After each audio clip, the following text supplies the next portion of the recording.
Hello students, साडा अज दा topic है atomic mass, molecular mass and mole concept.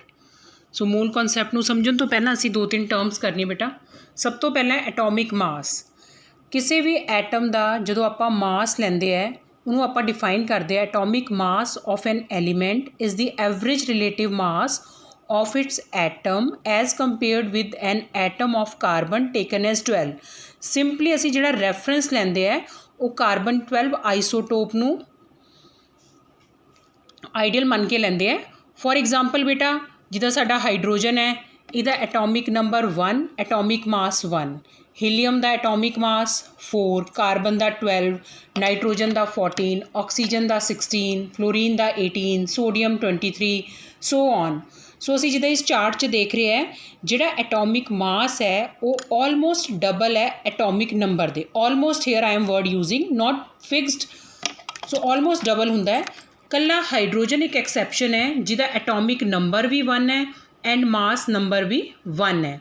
So बेटा अगर सिंपली आपां इनू एटॉमिक मास यूनिट च लैंदे हैं, इहदी यूनिट तो आपां इनू एटॉमिक मास कहंदे हैं। और अगर सिंपली आपां इसे मास नू ग्राम्स के अंदर एक्सप्रैस करते हैं then we call it as gram atomic mass और gram atom. So atomic mass of an element expressed in grams is called gram atomic mass. So I am again here repeating, अगर आप unit AMU जिदा कि इत्थे लिता होया atomic mass unit, then we call it as atomic mass, and if we expressed it in grams simply we call it as gram atomic mass. Next आ गया बेटा molecular mass। जिदा अगर आप एटम का मास कंसीडर कर रहे हैं तो आप उन्होंने एटॉमिक मास कहते हैं। अगर मॉलिक्यूल का मास ले रहे हैं, सारे एटम्स को कंबाइन कर दो, that will become the molecular mass. Example molecular mass of carbon dioxide. So here atomic mass of carbon +2 into atomic mass of oxygen. Carbon का बेटा एटॉमिक नंबर 6, सो डबल ऑलमोस्ट डबल कर दिए 12 +2 into oxygen का atomic number 8, double 16, so it comes 44 atomic mass unit. अगर आप ग्राम च कहांगे तो gram molecular mass बन जाएगा। ऐदा ही molecular mass of water 2 into that of hydrogen +1 into that of oxygen. So 2 into 1, hydrogen एक ऐदा का एलीमेंट है जिदा दा एटॉमिक नंबर भी 1 है, मास नंबर भी 1 है। ये याद रखना बेटा, बाकियों का असी जिस असी भुल भी जाइए तो ऑलमोस्ट डबल कर देंगे एटॉमिक नंबर का। सो 1 इंटू ऑक्सीजन का 16, so it comes 18 atomic mass unit. या जिदा का साडा न्यूमेरिकल अगर ग्राम च डाटा गिवन है we will take 18 gram. So it is about atomic mass and gram atomic mass, या फिर आप जिन्होंने कह सकते हैं gram atom. So next our topic is mole concept. So बेटा मोल कॉन्सैप्ट बहुत ही ज़्यादा इंपॉर्टेंट टॉपिक है और ये जो न्यूमेरिकल्स आते हैं। सो सब तो पहला बेटा मोल कॉन्सैप्ट जिहड़ा है उन्होंने आप कहते एक मोल का मतलब है Avogadro number, that is 6.022 into 10⁻23 और इसी इनू आप N0 नाल भी रिप्रजेंट करते हैं। So Avogadro number may be defined as the number of atoms present in 1 gram of the element और the number of molecules present in 1 gram molecule of the substance. अगर आप एटम की गल कर रहे हैं तो इत्थे आप एटम्स लेना है, अगर मॉलिक्यूल्स की गल कर रहे हैं तो इत्थे आप मॉलिक्यूल्स लेने हैं। More it will B clear by example. जिदा अगर आप गल कर रहे हैं 1 मोल ऑफ हाइड्रोजन एटम, इसका मतलब है 6.022 इंटू 10⁻23 एटम। और एक एटम का बेटा मास कितना हुंदा है 1 ग्राम। सो 1 ग्राम हाइड्रोजन एटम एने एटम्स के बराबर है। दूए पासे अगर आप गल करिए 1 मोल ऑफ हाइड्रोजन मॉलिक्यूल, हुण बेटा एटम और मॉलिक्यूल क्या फ़र्क है? हाइड्रोजन एटम मतलब सी H1, मॉलिक्यूल का मतलब हो गया H2, 2 एटम्स आर कंबाइंड जिदा आप लास्ट लैक्चर कीता सी। So it again is equal to a fix रहेगा, मॉलिक्यूल कर रहे हैं तो एन ए मॉलिक्यूल, एटम कर रहे हैं तो an a atom. So hydrogen molecules मतलब 6.022 इंटू 10⁻23 मॉलिक्यूल और हाइड्रोजन मॉलिक्यूल का वेट कितना हो जाएगा बेटा 2 ग्राम। एक का 1 ग्राम, 2 का 2 gram. Again 1 mole of water molecule, again Avogadro number, और 1 मॉलिक्यूल ऑफ वाटर का वेट कितना होंगे, हमने आप कैलकुलेट किया है 18 ग्राम। अगर आप 1 मोल ऑफ आयन्स की गल कर रहे हैं, चाहे सोडियम आयन है, चाहे कोई होर आयन है, क्लोराइड आयन है, again that is equal to this many ions. अगर आप 1 मोल ऑफ इलैक्ट्रॉन्स की गल कर रहे हैं, दिस मैनी इलैक्ट्रॉन्स। सो 1 मोल का मतलब है दिस नंबर। हुण बेटा ये दो गल्लां आईयां हैं, ਇੱਥੇ ਐਨੇ ਮੋਲੀਕਿਊਲ, ਐਨੇ ਐਟਮ और एक पासे ग्राम आ रहे हैं साडे, एक पासे मॉलीक्यूल्स और एटम आ रहे हैं। सो बेटा दो तरीके के न्यूमैरिकल्स एग्जाम च आते हैं, या तो थानू ग्राम दिता होएगा, एने ग्राम च किन्ने एटम है, या फिर थानू उल्टा पूछा जाएगा दसो एने एटम के अंदर कितना उहदा मास रिप्रजेंट होएगा। Example, first example, calculate the actual mass of 1 atom of carbon and 1 molecule of water. I am again repeating, calculate the actual mass of 1 atom of carbon, 1 molecule of water.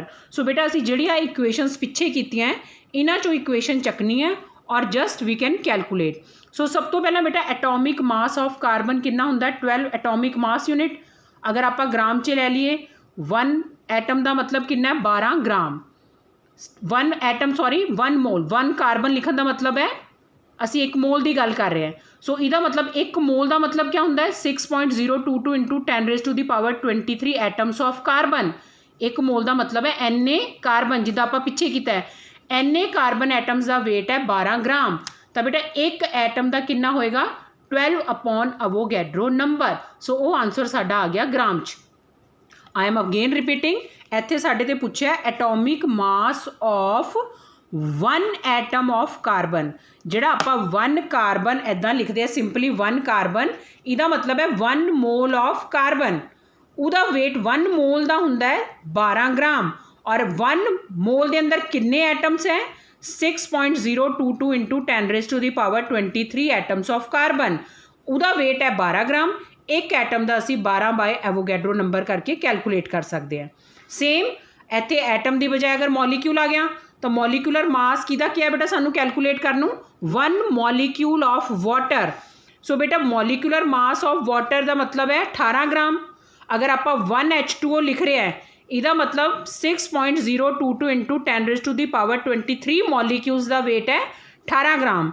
तो एक molecule का कितना हो जाएगा, 18/6.022 into 10⁻23। That is your answer in gram. Again here the important point is बेटा अगर आप 1 carbon लिख रहे हैं, इसका मतलब ये नहीं है कि 1 एटम ऑफ कार्बन, इसका मतलब हुंदा है 1 मोल ऑफ कार्बन, और मोल का मतलब हुंदा है अवोगैड्रो नंबर। इसी तरीके नाल जदों आप 1 H2O लिख रहे हैं, इसका मतलब ये नहीं है कि 1 मॉलीक्यूल ऑफ वाटर, इसका मतलब हुंदा है 1 mole of water, and 1 mole का अगेन मतलब है अवोगैड्रो नंबर।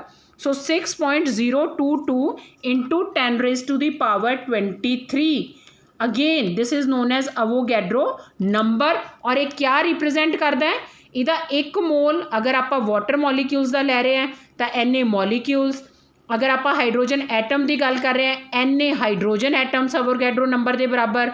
अगर आप मॉलीक्यूल की गल कर रहे हैं एने मॉलीक्यूल, और उन्होंने आप इक्वेट कर देना है एटॉमिक मास या फिर मॉलीक्यूलर मास के नाल, and we can calculate any, we can solve any numerical.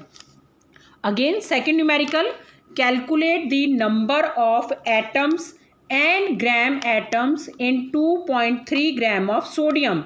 Atomic mass of sodium is given here, that is 23. So calculate the number of atoms.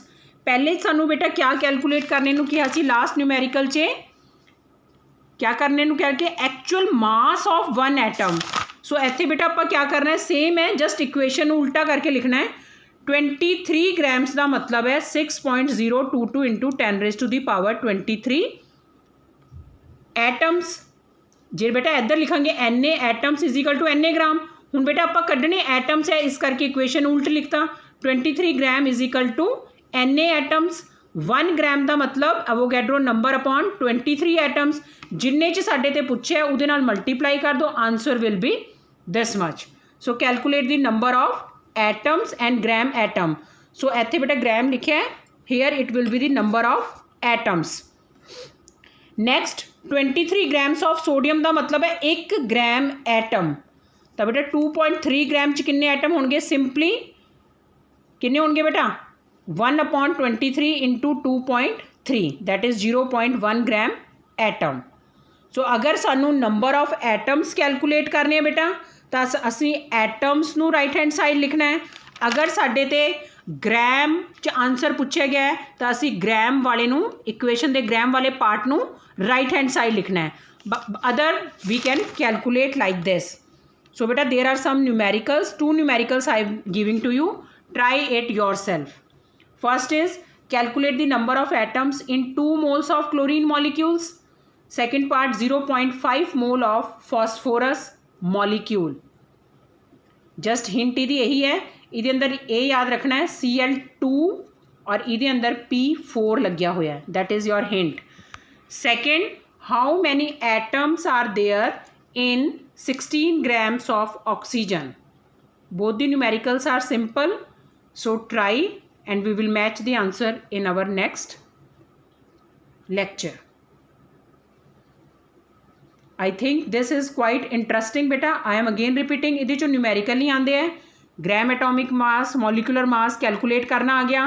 Molecular mass almost double हुंदा है, जिहड़ा भी आप atomic mass लैंदे atomic number का almost double हुंदा है। Molecule च उन्हां सारे नू एडअप कर दो, then we can solve any numerical by using this number 6.022 into 10 raised to the power 23.